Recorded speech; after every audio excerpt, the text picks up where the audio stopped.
how well does the court decision fit with the complex history of the region, so the region being Manitoba? Right.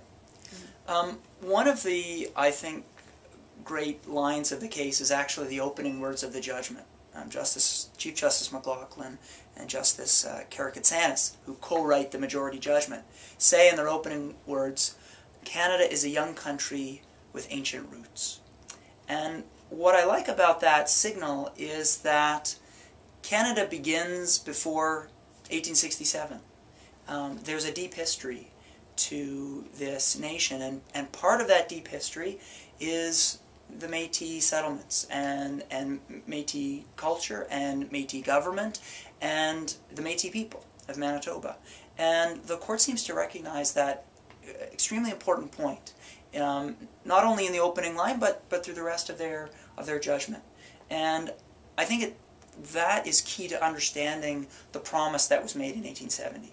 Why did the government of Canada make this promise? Well, it wasn't because they decided all of a sudden to be nice to a group of Métis in Manitoba. They made that promise because they were negotiating on a government-to-government basis the entry of the Métis people into Confederation. It was a bargain, and it was a bargain that needed to be negotiated.